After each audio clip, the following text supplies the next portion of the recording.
constructos o eran formativos para los aprendizajes que tendríamos un poco más adelante. Es decir, el primer paso, y esto llevémoslo ahora, remontémoslo a todos los niveles educativos, en donde nos dicen, antes de que empieces a trabajar, diagnostica a tu grupo, diagnostica a tus alumnos, sabe dónde están para que a partir de ahí empieces a partir, a evolucionar, a generar lo que estás haciendo. Y ellos entraron en esa dinámica desde esa época. En este caso, bueno, Ausubel nos dijo, es que es importante los conocimientos previos que ustedes lleguen a tener para el constructo de lo que es o de lo que va a ser el desempeño del aprendizaje en general. Hasta ese momento, un poco más adelante lo llaman significativo porque debe de tener un significado a través del antecedente de su constructo. El primer paso para ellos era averiguar qué sabe el estudiante, que es lo que decíamos ahorita, el diagnóstico, para de ahí partir hacia adelante. ¿Y qué encontramos?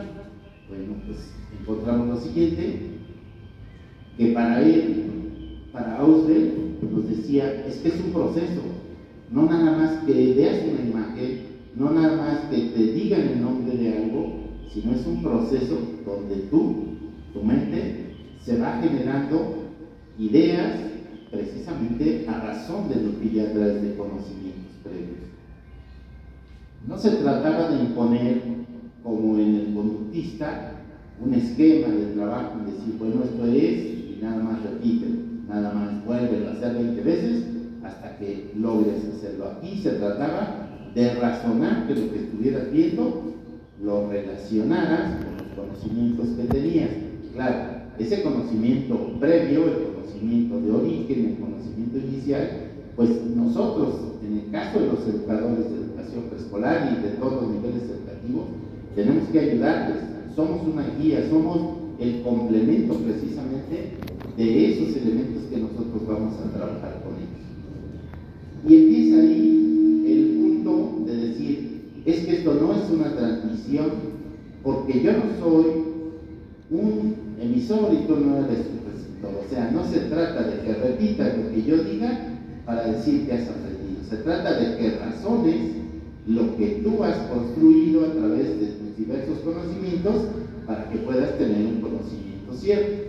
Y entonces empiezan a romper con la idea del conductismo, en donde yo te digo qué es esto, tú lo repites y ahí te dicen, velo, obsérvalo, analízalo, haz tu constructo y genera la idea para que tú mismo vayas creando tu aprendizaje. Y en ese momento es precisamente cuando le empiezan a llamar significativo. O sea, tiene un significado por lo que nosotros ya sabemos y que lo vamos generando precisamente hacia adelante. La otra persona que habíamos hablado, el otro investigador, bueno,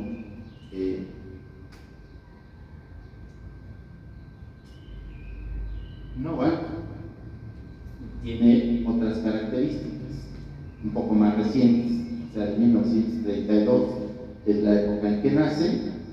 Él es de Polonia, pero básicamente todo su trabajo y la investigación la desarrolla en Estados Unidos. Y para nosotros en el ámbito educativo, Novak, ¿qué representa? Algo que hasta la fecha seguimos haciendo con los más pequeños, con los medianos, y a veces lo hacemos también aquí en la maestría, que son los mapas conceptuales. O sea, él es el que nos dice que a través precisamente de diferentes elementos podemos construir un conocimiento cierto, pero completo. O sea, somos capaces de explicar un libro, quizá con un gran mapa, con un gran dibujo, en donde nosotros ese mapa conceptual vayamos estructurando las diferentes ideas, lo más importante, para que nosotros mismos vayamos a través de enlaces, a través de puntos de encuentro, vayamos generando lo que va a ser el conocimiento de fondo.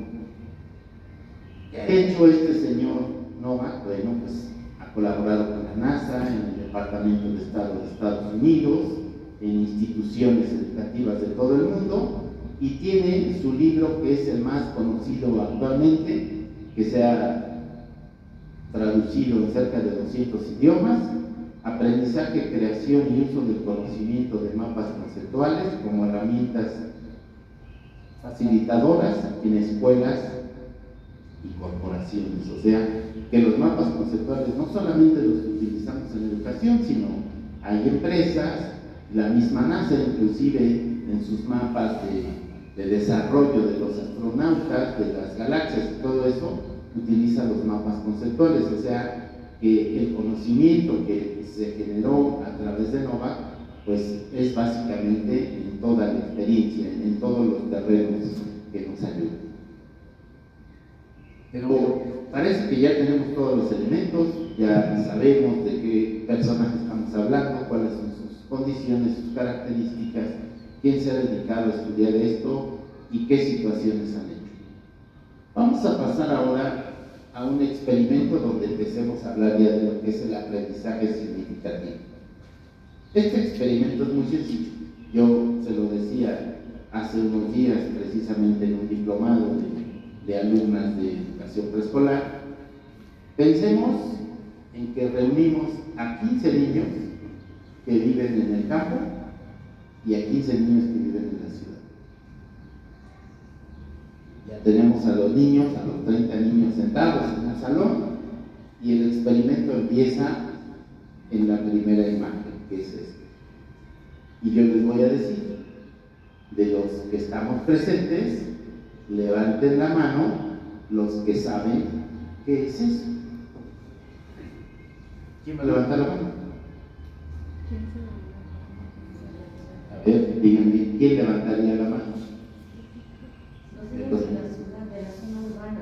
Exacto, los niños de la zona urbana, porque es un instrumento que todos los días van a ver para ir a la escuela, para ir con la abuelita, para ir al supermercado, para ir a la plaza, para cualquier cosa, van a encontrar que esto que es un signo de orden, para nosotros sabemos que es un signo de orden porque nos ponen el rojo y nos detenemos, nos ponen el verde y avanzamos.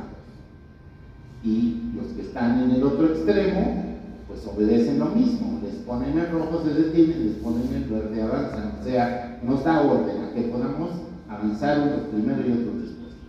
Pero solamente 15 niños van a levantar la mano, porque los otros 15 niños que viven allá en las comunidades lejanas, en las rancherías, pues no tienen un semáforo. Y pasemos con los siguientes. Con la siguiente imagen.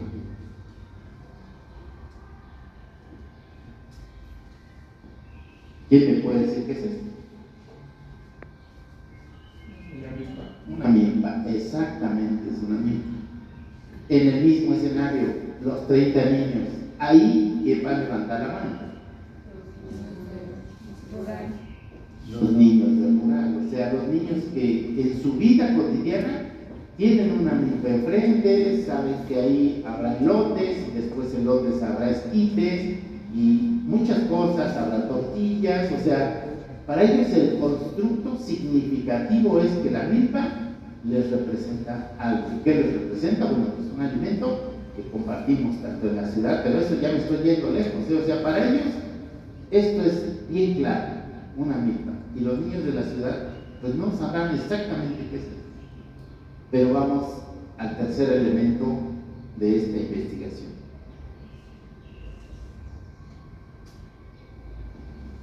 ¿Qué es esto? Aves.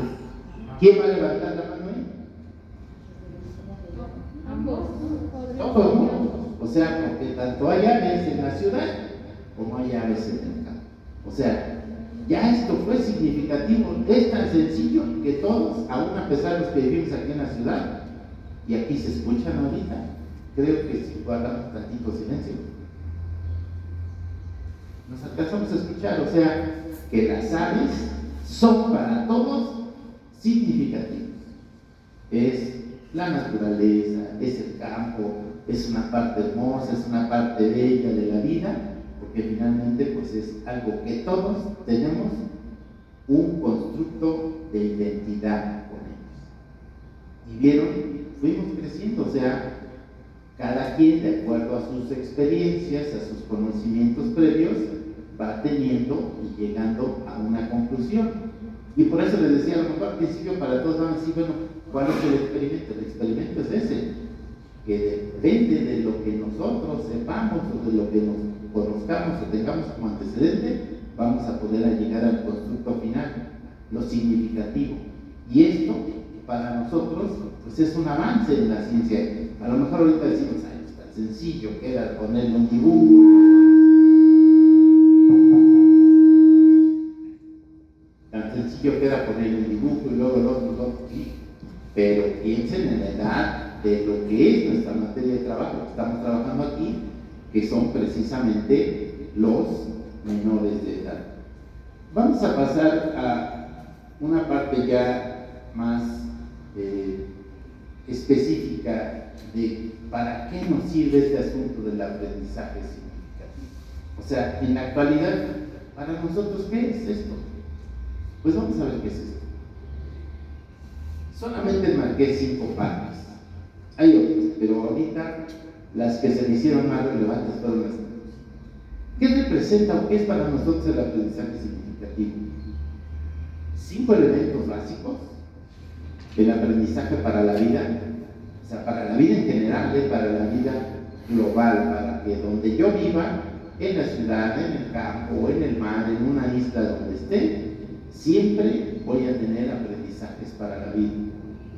La segunda parte será que es para la vida en sociedad, para los que ya estamos en ciudades, en escuelas, en organizaciones, en clubes, en sindicatos, en conjuntos, como le quieran llamar, una vida en sociedad. El tercero es el autocuidado. O sea, ahorita vamos a ir desglosando cada uno de ellos, pero esta es una parte importante del aprendizaje significativo de los menores de edad, el autocuidado. El cuarto, el manejo de mis emociones, o sea, ellos como empiezan a tener algunas cuestiones de aceptación o de rechazo al respecto precisamente del manejo de sus emociones. Y el último punto que yo puse aquí en este extracto es el cuidado del medio ambiente. Vamos a trabajar ahora estas 5 partes. Empecemos por el aprendizaje para la vida. ¿Qué es el aprendizaje para la vida? Bueno, ya lo veíamos en las aves. O sea, esto para nosotros ya es un aprendizaje para la vida porque lo tenemos ubicado. Es muy significativo que el ave, como yo me fui en esa explicación, es la naturaleza. Que el ave para nosotros es un complemento de nuestro medio ambiente. Que el ave para nosotros es alguien que nos puede traer alegría al oído o que nos está diciendo en el día a día que estamos vivos y que hay una vida enfrente de nosotros. Ese es un aprendizaje para la vida. Lo vamos a tener significativamente porque lo estamos trabajando en el día a día. Ya no nos damos cuenta los adultos a veces, porque oímos el ave y decimos, sí, ya se me hizo tarde porque ya son las 8 de la mañana. Pero en el caso de los menores de edad, esto representa para su vida movimiento, acción. Pasemos al siguiente. Aprendizaje para la vida en sociedad. ¿De qué se trata cuando el niño o la niña llega con nosotros a la escuela? Pues llega para que nosotros trabajemos con él, para que veamos con él, para que vayamos construyendo con él un escenario. Y el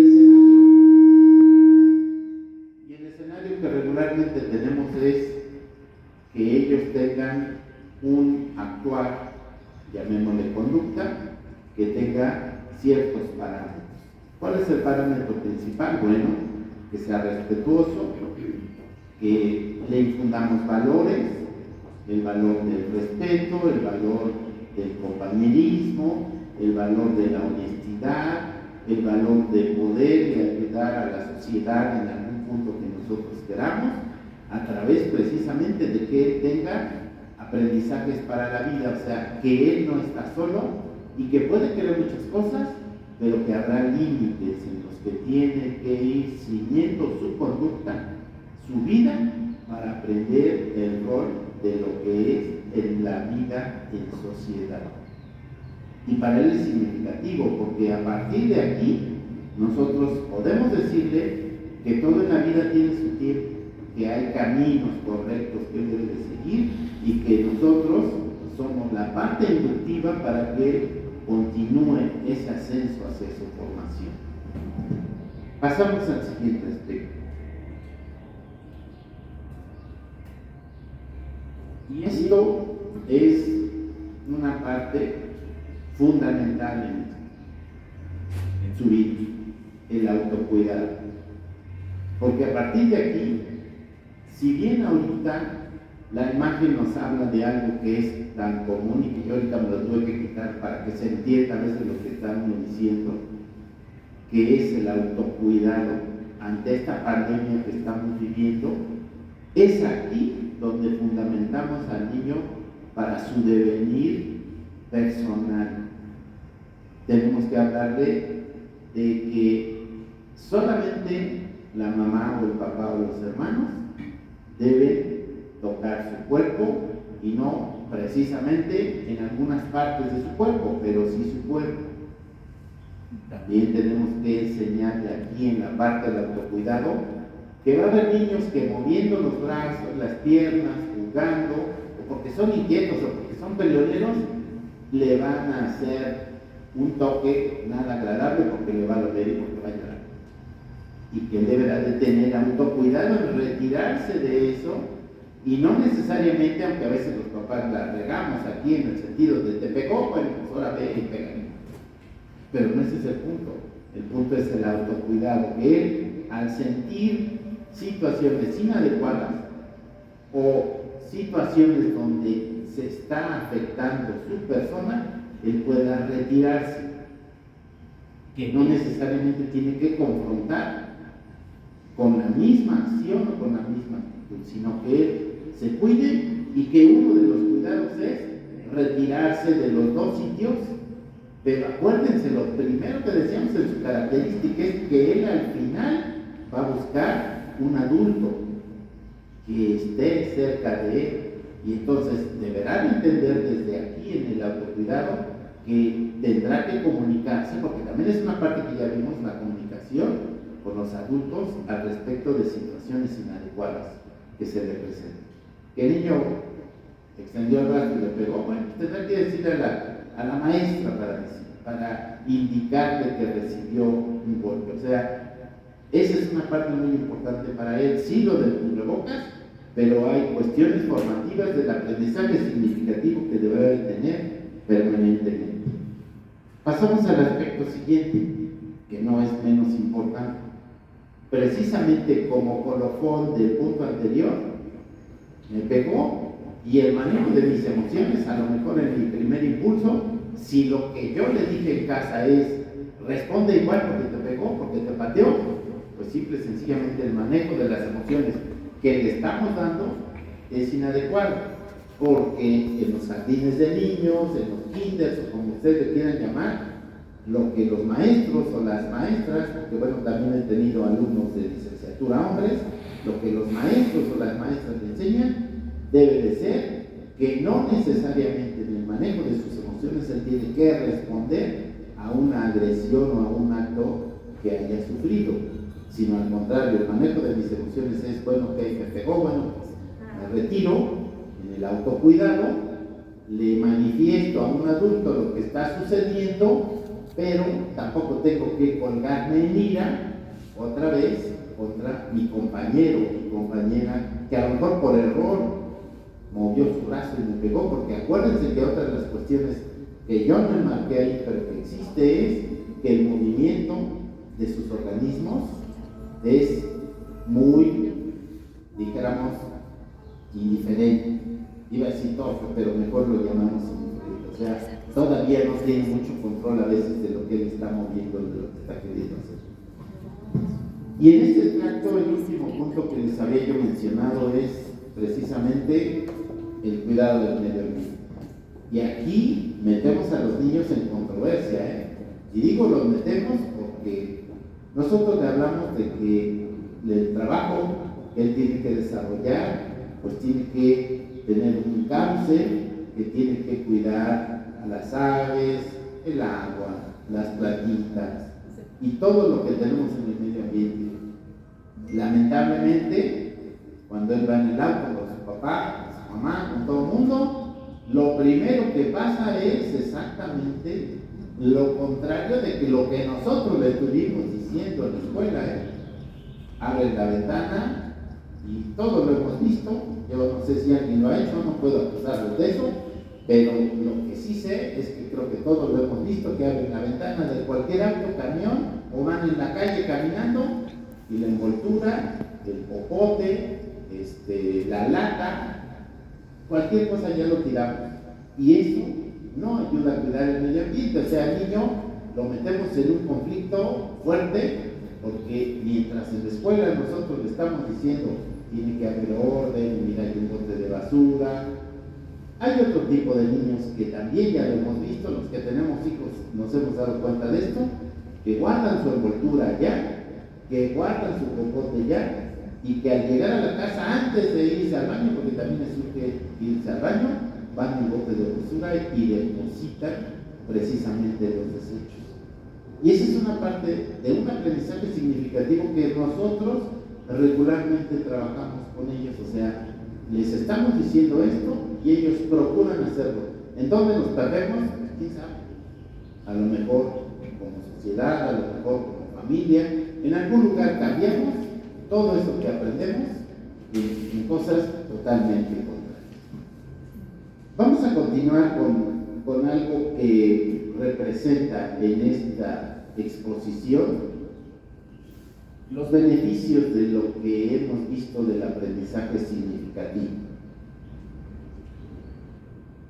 ¿Qué ventajas tenemos con él? Pues una de ellas, la más importante, es que lo que aprendamos lo vamos a aprender bien. Lamentablemente en el caso del medio ambiente, como les decía, algo pasa y lo perdemos, pero lo que aprendimos lo aprendemos bien a través de este tipo de aprendizaje. ¿Qué sucede? Bueno, pues también nos facilita lo que estamos haciendo y nos permite tener nuevos conocimientos para que vayamos evolucionando más rápido. Lo que aprendamos, como decía el primer punto, se queda en la memoria a largo plazo. A lo mejor algunos de ustedes recordarán cosas que aprendieron en la primaria. Creo que aquí hace rato que todos salimos de ahí, cosas que aprendimos en la secundaria, y creo que también hace rato que ya salimos de ahí. La preparatoria, a lo mejor para algunos que están jóvenes, ya no es tan lejano, o la licenciatura, pero para otros pues ya es un periodo más retirado. Sin embargo, hay aprendizajes que tenemos desde esa época que fueron significativos y que a la fecha seguimos traduciendo en nuestro devenir actual.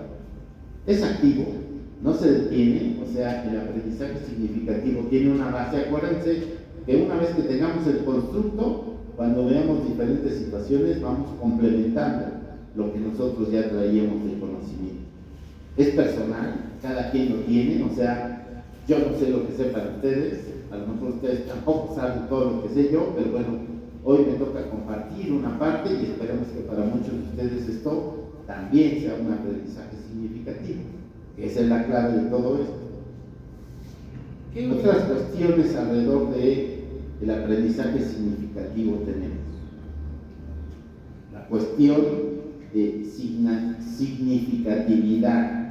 O sea, ya tenemos ese tipo de aprendizaje, pero luego, ¿para qué nos sirve? O sea, nosotros como maestros, como educadores, ¿qué tenemos que hacer para que esto sea más sólido?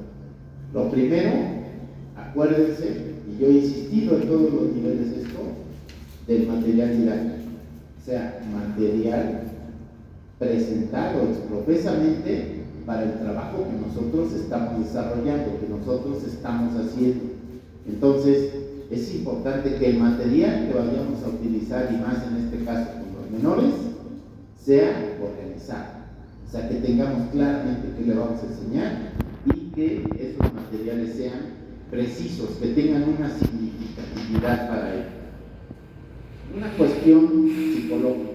O sea, acuérdense que esto se va a quedar a largo plazo y que los conocimientos que tengamos son los que nos van a enlazar con lo nuevo y no se nos va a olvidar inmediatamente, sino va a ser permanente. La otra es una actitud favorable del alumno. Mientras nosotros con él tengamos un lenguaje más claro de qué queremos trabajar con él, qué va a ser significativo, cuál va a ser su constructo y hacia dónde lo estamos llevando, esto nos va a permitir mejores resultados del trabajo que estamos realizando con ellos.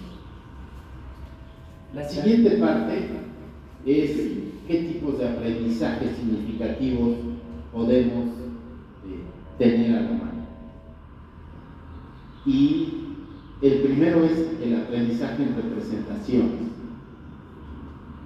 Acuérdense que los niños, cuando están en preescolar, van a aprender que esta pared es blanca, que las plantitas son verdes, que el cielo es azul, que el agua puede verse verde, puede verse azul o de otras tonalidades, pero para él es un aprendizaje de representación. Hasta ahí ya aprendió, simplemente sabe qué es esto. Y pasamos al siguiente grupo, que son representaciones. Es que el azul del mar está en el inflable que nos vamos a llevar a la alberca o a la playa. Ya tengo la representación de un color que lo llevé a otro escenario. La letra de mi nombre que estaba en la farmacia, en la tienda de la esquina, que está en color rojo porque su maestra de preescolar ya le enseñó los colores. La letra de mi nombre que está en color rojo en la esquina, ahí donde damos la vuelta, es igual a esa fruta que compraste, que es una manzana. O sea, para ellos, y por eso los quise ubicar en el contexto, para que no me digan qué ejemplos tan infantiles. Sí, estamos hablando de preescolares. Entonces, tenemos que ubicarnos en ellos para que entendamos que estos ejemplos para ellos ya es un avance, o sea, ya tiene un valor, tiene un peso de lo que están haciendo. Y por eso es de representaciones. Llevan de un lado a otro los colores, las temáticas que han aprendido en un sitio a otro. El aprendizaje de conceptos, que no es menos importante. Ellos saben, porque a la salida, la maestra dice: a ver, Juanito, ya, tráete tu mochila porque ya llegó tu mamá. Una señora de tacones, peinada, con lentes, y es su mamá. Y ellos empiezan a identificar lo que es la mamá de Juanito. Y más adelante llegará un señor a recoger a Pedrito, otro señor de barba, con una sudadera, con unos tenis, y para ellos, cuando la maestra diga: Pedrito, ya llegó tu papá, ellos empiezan a conocer el significado de papá. Que no solo el de su casa es un papá, que no solo el señor que diario vende traje de corbata es un papá, sabe que hay otro papá porque puede haber pagas, porque puede haber tenis. Y entonces ya tienen un concepto, lo que es el papá y lo que es la mamá. Y saben que hay de diferentes colores, sabores, tamaños y todo. Bueno, sabores no, pero tamaños sí. El punto siguiente son las proposiciones. Ya que tienen un concepto, a veces les decimos: a ver, ya estamos aquí en la alberca y tú te vas a aventar al agua. A veces son tan ingenuos que sin un flotador llegan a aventarse al agua.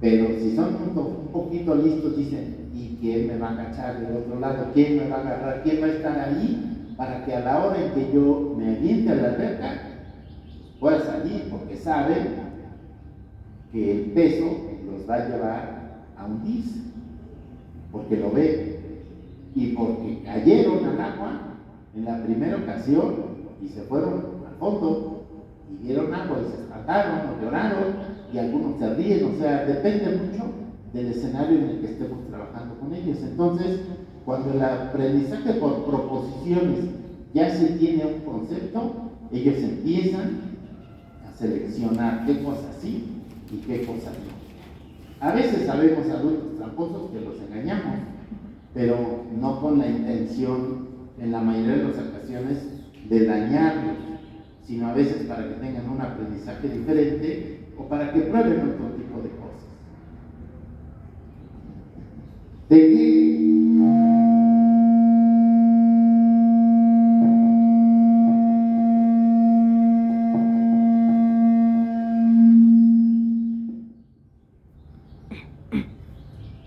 Pero esta parte de los aprendizajes significativos, a nosotros, en la asimilación, o sea, en lo gradual que vamos teniendo, ¿qué vamos a hacer con ellos? Y el primero es una diferenciación progresiva. O sea, nosotros encontramos que en el ambiente podemos encontrar una primera fruta pequeña verde, que es un limón, y progresivamente vemos la siguiente, que es de color amarillo y que es una naranja, pero todos, acuérdense que ellos son muy visuales y son esféricos. El primero es un limón, el segundo es una naranja, el siguiente esférico sería una toronja, porque el tamaño es mayor, pero va teniendo la referencia de esa diferenciación progresiva de lo que él va aprendiendo. O sea, él en la escuela, ya la maestra es posible que le haya dicho que esto es un círculo, una circunferencia, y va a ir buscando en las imágenes que están a su alcance lo que le representa ese concepto, y progresivamente, y de repente lo va a ver en pelotas gigantes y dirá, perdón, eso es cilíndrico, eso es redondo, pero es progresivo. O sea, él va generando ese constructo, ese aprendizaje que ya tiene significativamente, lo va ubicando en diferentes tamaños.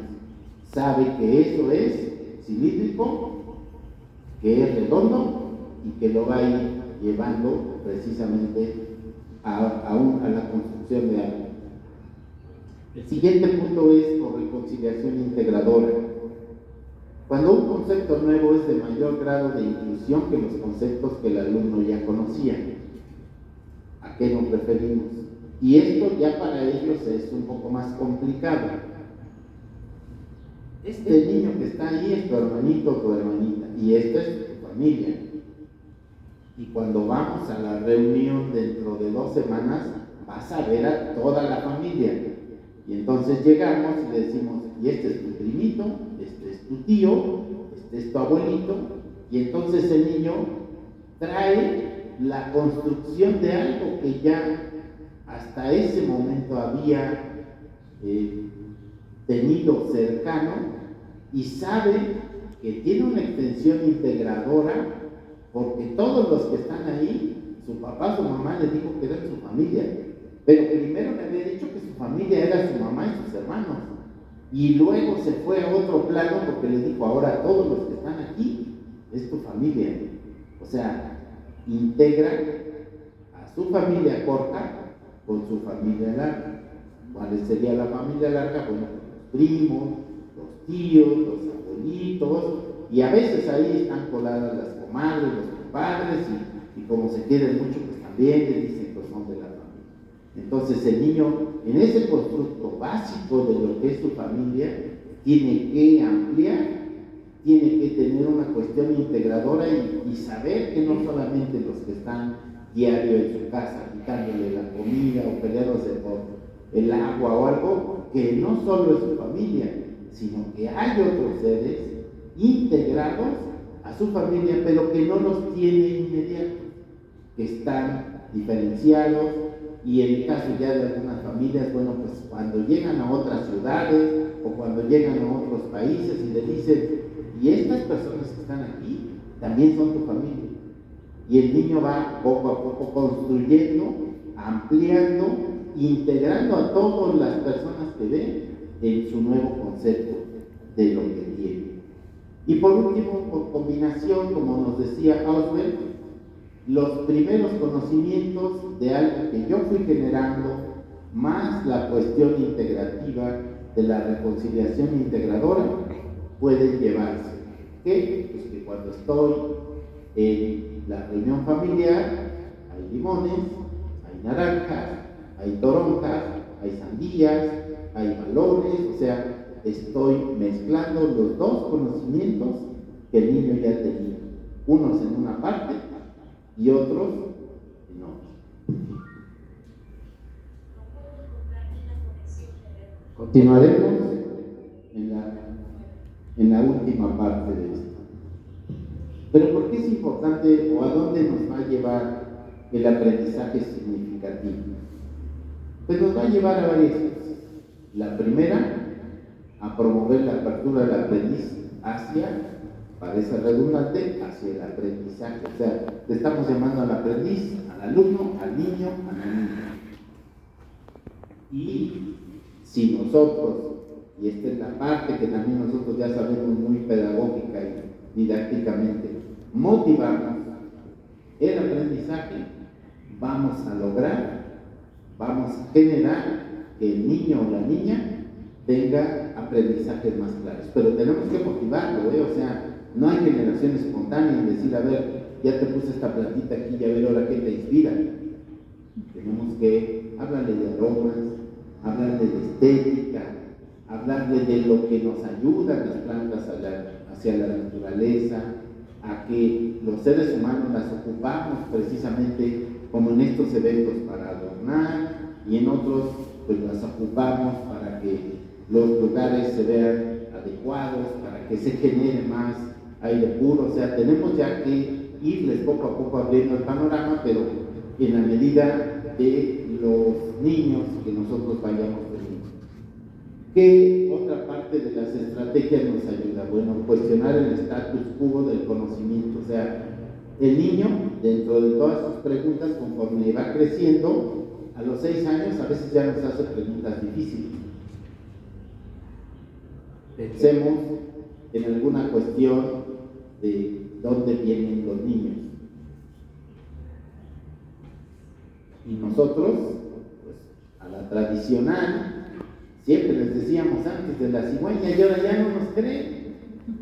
Porque además creo que ya ni las cigüeñas existen o quién sabe dónde andan, porque pues no, ellos ven que llega la mamá al hospital, o la prima, o la tía, y que está gordita, o que tiene su pancita inflada, como dicen los niños, y al rato ya traen cargando a un niño o a una niña.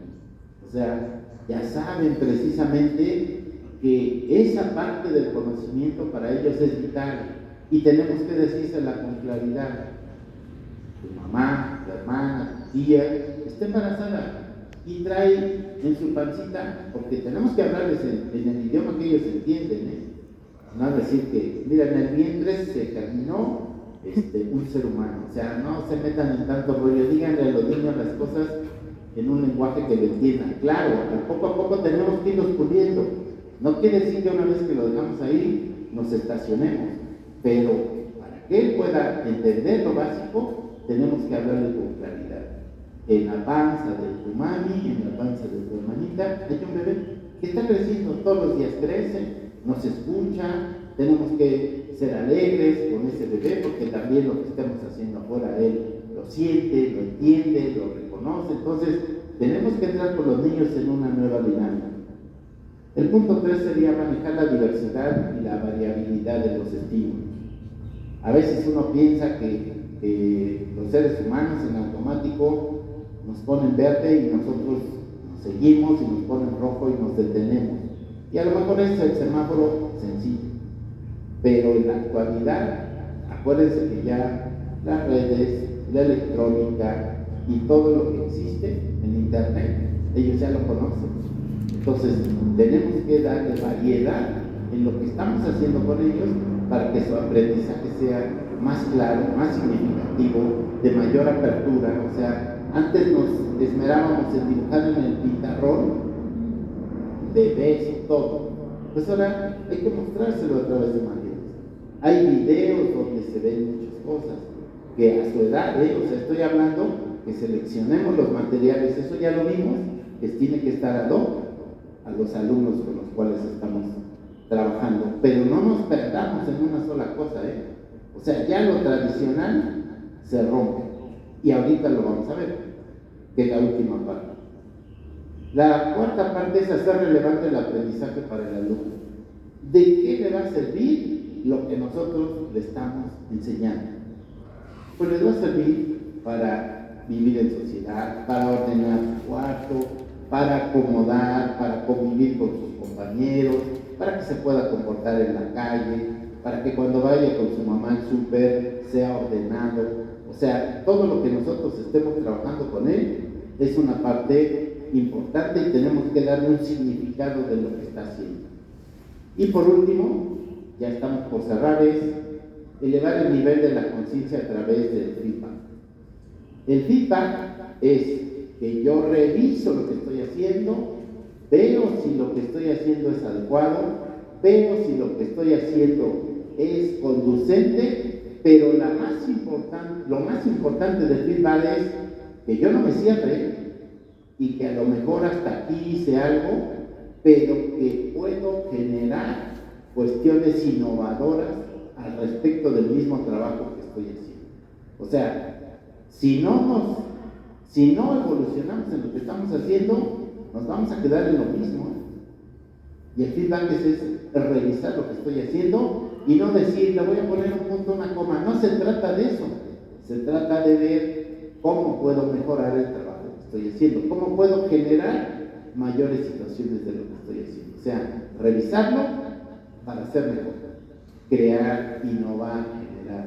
Y esto ya es para todos los niveles. Empezamos en los pequeños, pero esto es ya para todos los niveles.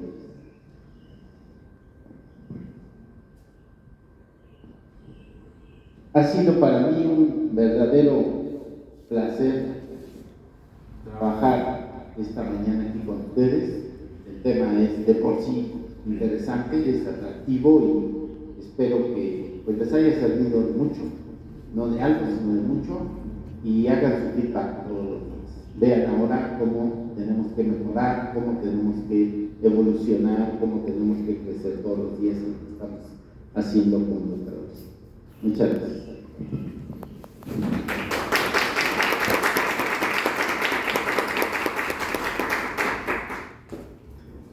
Enseguida vamos a dar paso a algunos que tienen algunas preguntas. Y bueno, aquí está el doctor Ramón Gustavo para contestarlas. Bueno, buenos días, doctor Ramón. Fue muy interesante su tema, habló sobre Ausubel, sobre esta parte de que el alumno, va construyendo, modificando su pensamiento, sus conocimientos, a través de esta parte de la interacción con los demás y sus propias interpretaciones. Yo sí, tengo una pregunta. En este marco que nos marca la nueva escuela mexicana, lo que estamos viviendo, que son los nuevos retos que nos plantea la educación, y ahorita pues ya tiene tiempo que se viene trabajando esta parte de la educación inclusiva, una educación para todos. Es un gran reto para nosotros como docentes que estamos frente a grupo. En este ámbito de la educación para todos, yo como docente, ¿qué necesito para yo poder brindar ese aprendizaje significativo a mis alumnos en este marco de inclusión? Yo como docente también, ¿qué necesito para favorecer esas condiciones en ese ambiente para que ahí nos demarca, ¿no? Que la educación, el niño debe tener acceso, permanencia, participación, no únicamente estar ahí, sino cómo yo implico a mi alumno para que favorezca, ya hablando unas estrategias, pero yo docente, ¿qué necesito hacer para transformarme, para trabajar en este marco de inclusión? Porque actualmente ya en nuestras aulas tenemos en nuestros grupos alumnos con diferentes condiciones, discapacidades, y a veces se ha vuelto en la actualidad algo complejo, en el cual yo creo que pues va a seguir dando paso a esta parte de atención a la diversidad, y cómo yo puedo implicar en este aprendizaje significativo a mis alumnos y cómo puedo favorecer estas condiciones, pero desde donde estamos, nosotros estamos en preescolar, y sobre todo esta parte que viene de nuevos cambios, de nuevas estrategias. ¿Cómo le podría hacer, o cómo pudiéramos favorecer la parte inclusiva? ¿En qué nivel educativo trabaja usted? Yo trabajo maestro preescolar y primaria, yo soy de educación especial. Ok, de la parte de UDEI. Así es. Perfecto. Mire, hay mucho que se puede hacer y una de las cuestiones más importantes es que usted quiera generar esto. Y le voy a decir que no necesariamente va a tener que invertir una gran cantidad de dinero, pero sí tiene que invertir una gran cantidad de tiempo en prepararse, porque las condiciones específicas de muchos de nuestros alumnos son lo que tenemos que atender. ¿A qué me refiero? Hay gente que de repente usa el término equidad en distribuir parejo, o sea, mal habido, mal entendido. Equidad quiere decir que a cada quien le voy a dar lo que necesita. Y hay, por esa condición que usted mencionaba en UDEI, hay alumnos que requieren más atención, más tiempo, más trabajo que otros que son, dijéramos, del rasero natural de vida. Pero esos alumnos sí requieren, primero, que usted se prepare más, o sea, ya hay mucho material que se está generando de antes y después, y mediante la pandemia y después, al respecto de cómo generar materiales específicos para ese tipo de alumnos que tenemos que tienen requerimientos particulares y que nosotros tenemos que hacer. Y a veces pensamos que para poder enseñar a los niños tenemos que hacer grandes cosas. Y la verdad es que para poderles enseñar con cosas tan elementales, tan sencillas, podemos lograr grandes resultados. Le voy a poner un ejemplo. En muchas ocasiones, y ya hay juegos sofisticados, digo sofisticados porque lo venden en el súper, en las tiendas comerciales grandes y todo eso, que se llama Memorama, o que se llama Adivina quién. Y el Adivina quién no es más que estampas de personas en donde el niño va diciendo que si tiene lentes, que si tiene barba, que si tiene el cabello rojo, que si lo tiene amarillo, que si lo tiene blanco, que si no tiene pelo, o sea, las características de eso. Pero ese es el juego sofisticado. Pero yo, en mi centro de trabajo, en una educación inclusiva, lo que puedo hacer es conseguir esas mismas imágenes y jugar con el adivina quién para que él vaya teniendo ese aprendizaje significativo que no necesariamente tuve que comprar el juego de marca, pero que yo lo puedo hacer. O sea, le puedo poner frutas, le puedo poner colores, le puedo poner figuras geométricas, le puedo poner cosas a manera de hacerle atractivo ese juego que él tiene en la casa del primo que sí tiene mucho dinero a un juego sencillo que podamos trabajar todos los días en la escuela. Y lo hago sencillo. Por eso le digo, a lo mejor no va a ocupar una gran cantidad de dinero, pero sí una gran cantidad de tiempo, porque ese material yo lo tengo que hacer si quiero que en realidad los niños vayan generando ese aprendizaje. O sea, el asunto es que la primera parte de todo esto es quererlo hacer. Porque si yo le dijera, no, pues ahora busque financiamiento y vaya al banco a ver quién le presta, pídale a los papás, pues a lo mejor le voy a vender una idea que nunca va a poder resolver. Pero le voy a decir algo que sí. Si a usted le interesa, tiene que buscar que a través de los recursos sencillos, de los recursos que estén a nuestro alcance, podamos generar ese conocimiento de los niños o de los alumnos. Sí se habla mucho de inclusión, efectivamente hay una parte ahí que creo que se tiene que revisar desde las altas esferas, porque es cierto que el niño se desarrolla mejor en un ambiente natural, en una escuela tradicional y común, pero lo que también es cierto es que nosotros como docentes no estamos capacitados lo suficiente para darle a esos niños que tienen un requerimiento especial los elementos. Por eso le digo, va a tener que invertir mucho leyendo, porque a lo mejor no los tengo de entrada. Yo hablo mucho de un alumno que tuve, creo que era los 90, o sea, ya tengo rato en nacer, 45 años. En los 90 tuve un alumno, Raúl, que era ciego, y le batallé yo porque tuve que buscar estrategias para entenderme con Raúl. O sea, Raúl andaba con su bastón ahí en la escuela, en la secundaria donde yo trabajaba. Estábamos hasta el tercer piso, creo, porque a Raúl lo tuve el primer año. Y Raúl, pues era un niño que los primeros días todo el mundo lo quería llevar y eso. Y Raúl, al paso de los días, dijo: no, ya déjenme yo, ya. O sea, él ya, en su mente, había construido el edificio, ya sabía para dónde, el baño, los salones y dónde tenía que subir, ya no necesitaba el apoyo. Sí lo requería en un origen, pero después ya no. Pero luego Raúl, yo le batallaba porque Raúl llevaba una tablita de aluminio que le habían hecho en su casa, ad hoc, para que él pudiera escribir en braille. Y yo no sabía leer braille y a la fecha ni lo sé, o sea, no lo aprendí. Pero Raúl, a la hora de los exámenes, sacaba su tablita, perforaba las tarjetas y yo me llevaba las tarjetas. A lo mejor mi error es nunca haber buscado cómo traducir esas tarjetas. Pero ¿cómo calificaba Raúl? Ahí va el paquete. Ya que calificaba los exámenes escritos de todos los demás, llegaba de regreso con Raúl: a ver, Raúl, la pregunta 1, y Raúl agarraba su tarjetita y me leía la respuesta. O sea, me apegué a lo poco que pude hacer, pero Raúl era un excelente alumno, porque al perder la vista, que es lo que sucede en la naturaleza, al perder uno de nuestros sentidos, los otros 4 se potencializan. O sea, la retención de Raúl era tremenda. Por la pura voz ya sabía si estaba hablando Juana, si era Petra, si era Domitila, quién era. Por la pura voz ya sabía quién era. Y jugaba con ellos.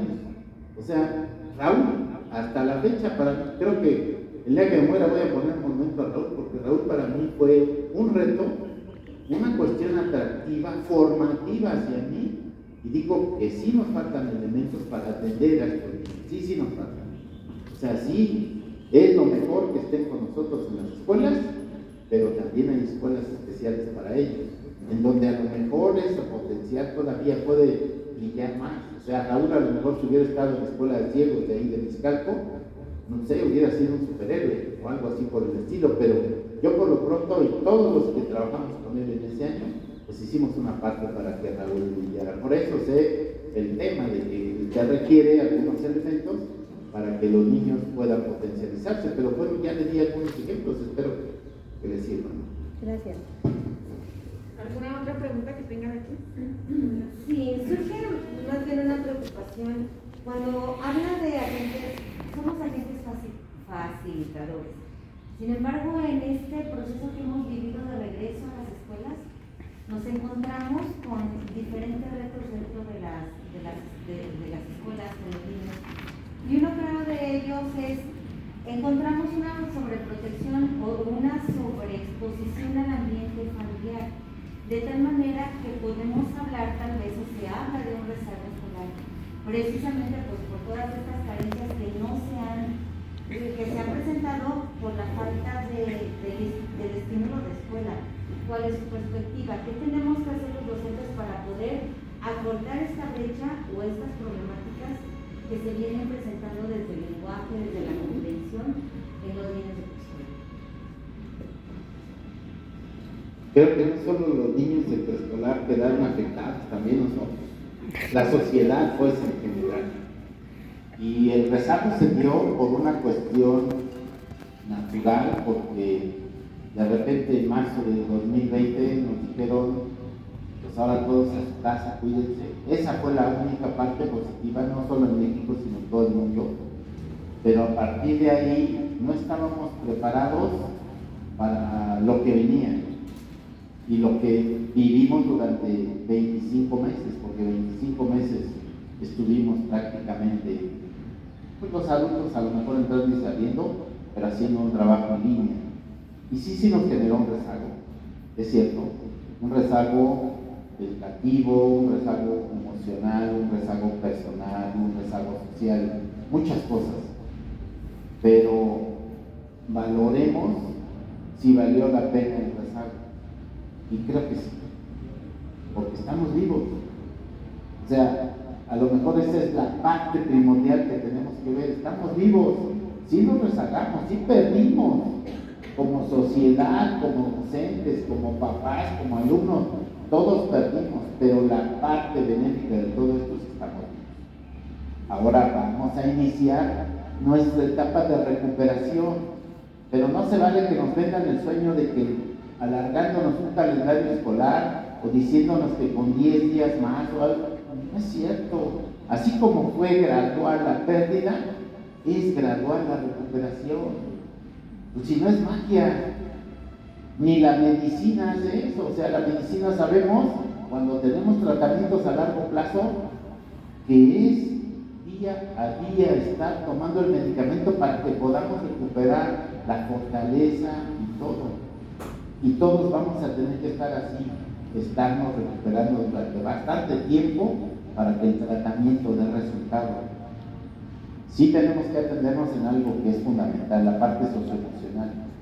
O sea, sí quedamos afectados del encierro, los niños más, la violencia intrafamiliar se dio, los divorcios crecieron, los acosos familiares también, o sea, lo vivimos, lamentablemente lo vivimos.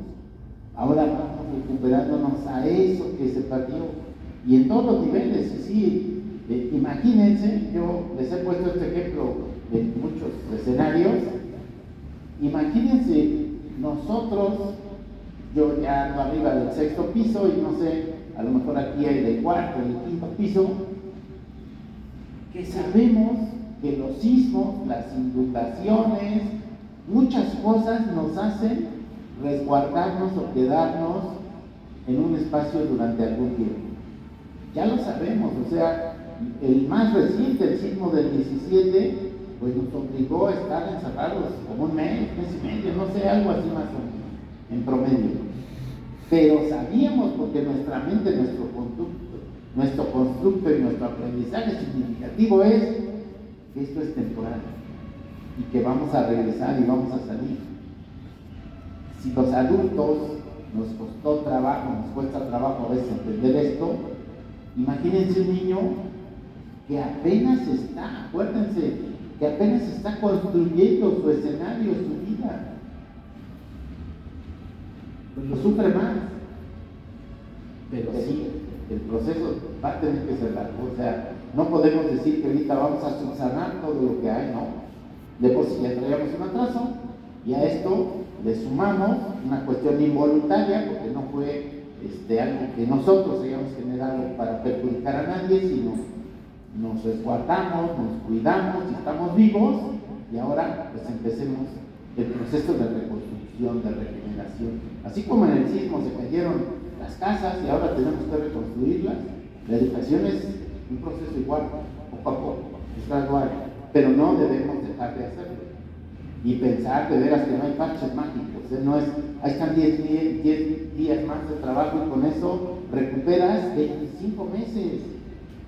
Hubo beneficios, también valoremos. Las escuelas estaban abiertas, los edificios estaban cerrados, pero las escuelas estaban abiertas. Ustedes y nosotros nos rompieron el escenario. Ahorita tenemos un horario regular porque llegamos aquí a la universidad a las 8 y a las 2 o 3 de la tarde, pues bye, y nos vemos hasta que tenga yo que hacer tarea o hasta la siguiente semana. Pero ¿qué pasaba en la época de la pandemia? Pues correos a las 12, a la 1, a las 2, a las 3, a las 4, que el papá no le entendía, y el domingo quiero hablar con la maestra, y la maestra está en el súper o está tirada viendo Netflix o lo que quiera, y resulta que, a ver, explíqueme la tarea porque la estamos haciendo ahorita. O sea, se rompieron los horarios, se rompieron muchas cosas. Poco a poco tenemos que ir regresando a esa normalidad y decir, a ver, Señor, yo le voy a explicar a su hija el lunes a las 8 o 9 de la mañana a la hora que entre, y sale a las 12, a la 1, a las 2, a las 4, a la hora que salga en ese tiempo la tienda. Tenemos que ir regresando a esos espacios, porque también a nosotros nos hace falta. ¿Cuántos correos no recibieron? O sea, y Classroom era ya una pesadumbre. Digo, a lo mejor en preescolar teniendo 30, 40 o 10 o 15 niños, tenían 100 correos. Imagínense un profesor de preparatoria, de secundaria, de música, que tienen 2 horas de clase con 15 o 20 grupos, pues ¿cuántos correos no recibían? ¿O cuántos Classroom no tenían que revisar? O sea, era un mundo. Pero tenemos que ir regresando paulatinamente a eso que sí nos da resultado. A lo mejor no todos los que quisiéramos, pero sí nos da. Pero es paulatino, ¿no? O sea, sí lo vamos a hacer, pero paulatino. ¿Alguna otra pregunta? Bueno, a mí me llamó mucho la atención. Muchas gracias por estar aquí con nosotros dialogando. Me llama mucho la atención cuando escribo algo que me llamó mucho la atención. Dice, había que ver qué representa cada aprendizaje para el niño, ¿no? Dio un ejemplo, pero cuando dio un ejemplo, recordé cuando voy a supervisar los jardines y una niña que en tiempos regulares, antes de la pandemia, siempre que llegaba me agarraba de la mano y yo llévame con mi mamá, ¿no? Como de primer año, 3 años, en preescolar. Esto fue en septiembre, octubre. Cuando yo regreso en mayo, me dice, ¿sabes ya que ya sé cuándo viene mi mamá? Es después de que tenemos educación física, ya después llega mi mamá, ¿no? A mí me parece que, y esto es como pregunta, duda, pero para usted, para mí, cuando dice que algo representa para el niño, o sea, que todo lo que aprende representa algo para el niño. Decía, yo nada más aprendí ¿qué representa cada aprendizaje para el niño? Y viendo esta cuestión que le comentaron en la línea, planteábamos que cuando el niño va va midiendo el espacio, ¿no? Se va poniendo para atrás y se baja. A mí me parece, y pensando también un poco en mi ejemplo que me gusta mucho cuando dice, trabajamos con el pensamiento del alumno, más que con el cuerpo. De repente siento que nosotros como docentes, y me hablo desde mí, buscamos mucho ese control del sujeto. Él va a hacer lo que yo digo, si lo hacen yo estoy feliz y demás, pero yo a veces me pregunto, ¿y qué hay acá? ¿No? ¿Qué representó para él todo esto que yo quería que él obtuviera? Y me parece que no tenemos como esa calma o ese sosiego de decir qué material, como lo está diciendo más adelante, significativo le proporciono para ver cómo él va adquiriendo esta parte de conceptos, de proposiciones en torno a movimiento, tiempo, espacio, porque a veces siento que nos superan los alumnos, a los maestros. Los alumnos de repente les cae el 20 y voltean y nos dicen, ay, ya entendí esto y esto y esto y esto, ¿no? Ellos van trabajando acá varias relaciones, lo que pasa igual con los niños. Y mi duda, le digo que es en este sentido, ¿no será que estamos, y me la pregunto también en mi misma, como muy parados o muy sostenidos por esta cuestión de tradición, llamo tradicionalismo por hacer repetitivo, por hacer memorísticos y que la memoria la quiera yo satanizar, porque también tengo aprendizajes de memoria todavía, ya hace muchos años. Es esa pregunta, ¿dónde estamos parados los maestros entonces? Porque a mí me parece que el alumno nos rebasa porque tiene muchos aprendizajes significativos desde la propia experiencia que hace. Los alumnos de maestría, de licenciatura, de preescolar, es como un cuestionamiento abierto, ¿no? Ahorita que lo decía, me hizo repensar en muchos niveles educativos. Maestra María del Carmen, la verdad es que no le voy a decir nada que usted no sepa, nada más me voy a encargar de acomodar algunas ideas, pero dialogar, ese diálogo. por eso esa parte precisamente es la que quiero retomar con usted. La primera es que estamos hablando de preescolar y debiera ser el esquema universal. Lo primero es hablarle al alumno con la verdad, pero en la dimensión del conocimiento, como también se lo dije en la plática, de su edad. ¿Sí? O sea, decirle que esto es azul porque es azul, lo que es verde porque es verde. Pero no empezar a decir, mira, es que hay una gama de colores, tornasol, y que los artistas hacen y crean y completan tantito, nada más dile que es azul y que el cielo es azul y que para él es azul. Si él quiere extender ese conocimiento, te lo va a decir.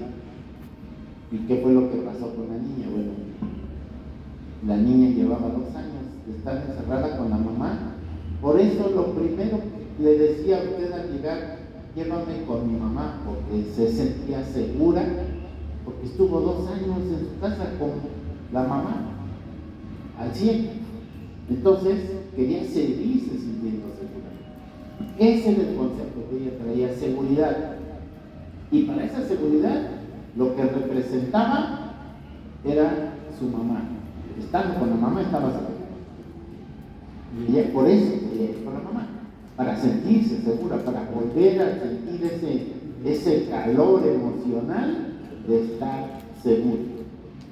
Pero pasa el tiempo, empieza a socializar, empieza a reflexionar y a darse cuenta que la mamá la dejó ahí por algo, pero que después de que vayan pasando las cosas, el desayuno, lavarse los dientes, ir al baño, el arenero, perdón, que a lo mejor era desordenado, porque sí lo tenían planeado, no porque sea desordenado siempre, sino porque la educadora sí lo hizo. Dijo, el lunes voy a ir al arenero temprano y luego vamos a ir a esto y después vamos a sacar 12 juegos y el martes primero vamos a sacar 12 juegos. O sea, hacen su horario alternativo, llamémoslo así.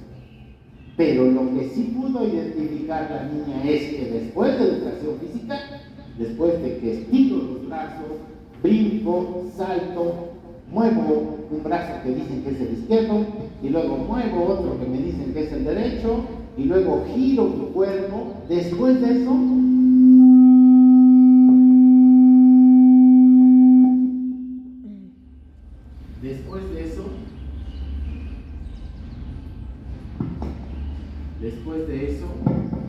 llega el trabajo. Entonces, para ella el constructo era así. O sea, pasaban muchas cosas en el día, en la mañana, pero algo era inevitable. Que al terminar de estirar mis piernitas, yo ya veía a mi mamá ahí sentada esperando. O sea, hizo su conocimiento así, rústico, elemental, porque no decía, bueno, después de cantos y juegos que canté la de la patita, o no sé qué canciones canten ahora, ahí más bien ustedes podrían decirme, y después de que fui al arenero y estuve jugando con Juanito y le quité sus juguetes, él me quitó el pececito porque también quería jugar con él. O sea, él no se mete en todo ese rollo. Al final, para ella, su seguridad era que después de estirar las piernas, después de que el maestro, la maestra de educación física hacía ejercicio con él, se volvía a sentir segura. ¿Cuándo? Cuando aparecía la mamá en el escenario.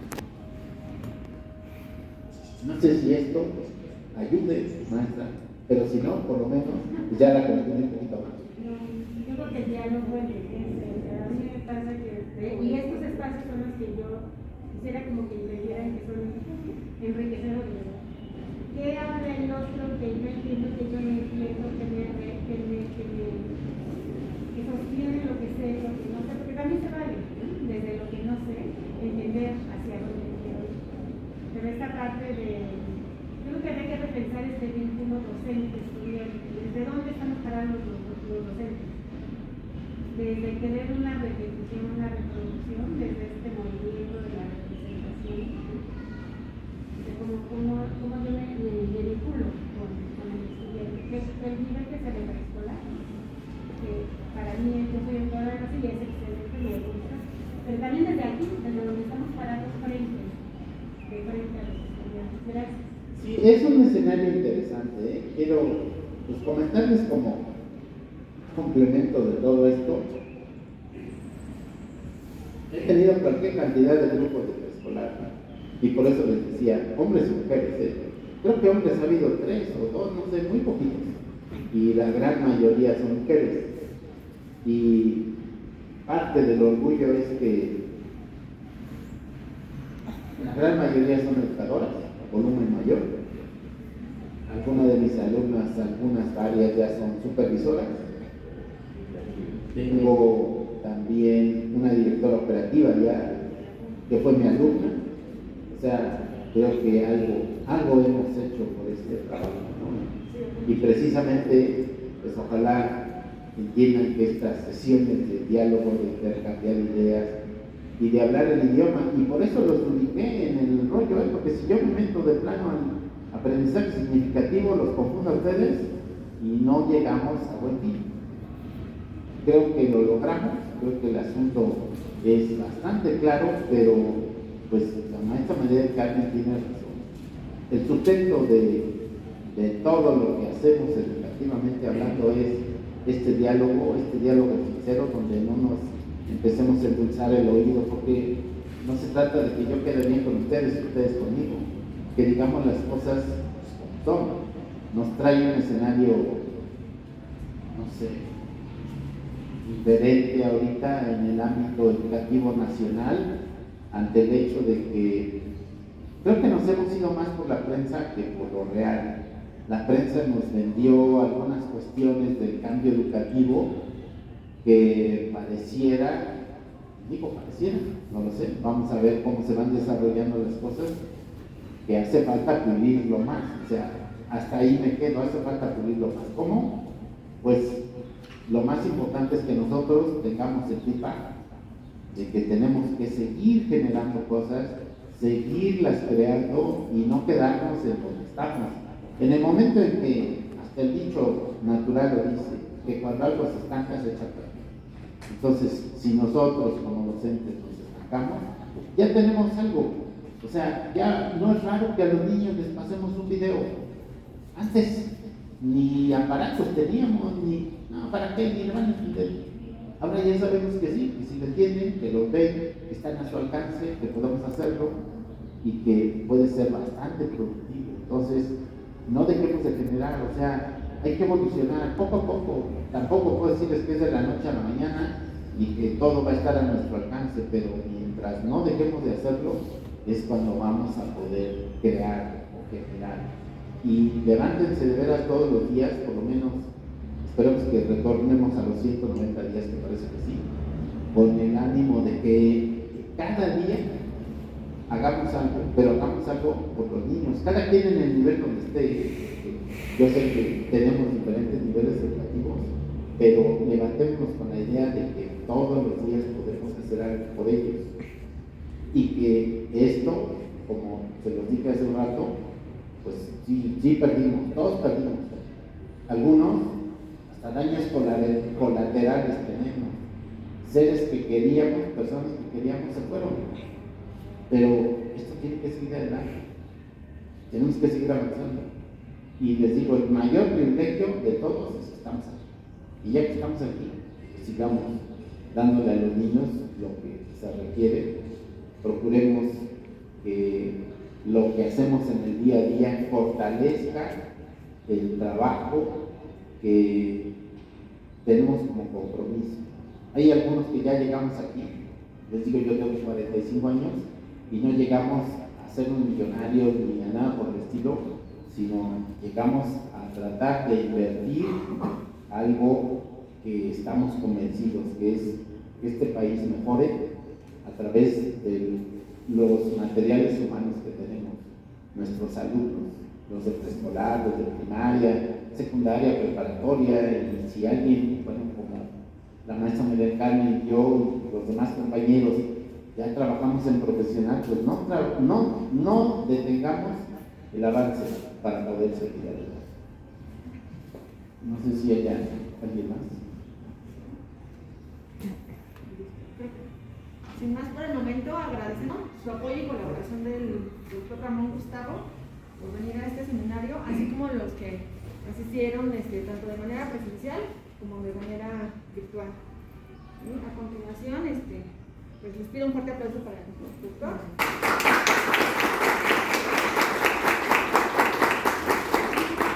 La directora, profesora Leticia Gutiérrez Bravo, le vamos a otorgar un presente Por favor, profesor, si puede.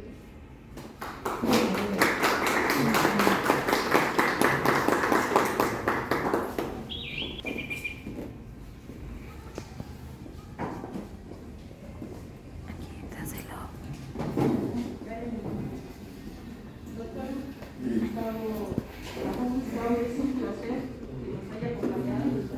Reconocimiento a los estudiantes de maestría, a Carla por haber hecho esta invitación y a la ponencia que el día de hoy nos brindó el doctor. Y a nombre de la directora, la maestra Leticia Gutiérrez Bravo, hacemos entrega de este reconocimiento en el ciclo de conferencias que con la dirección de la maestra María del Carmen Espino Bauer se han generado en la maestría. Maestro Ramón Gustavo Chávez, por su excelente ponencia, le agradecemos su participación y por el gusto de darle este reconocimiento.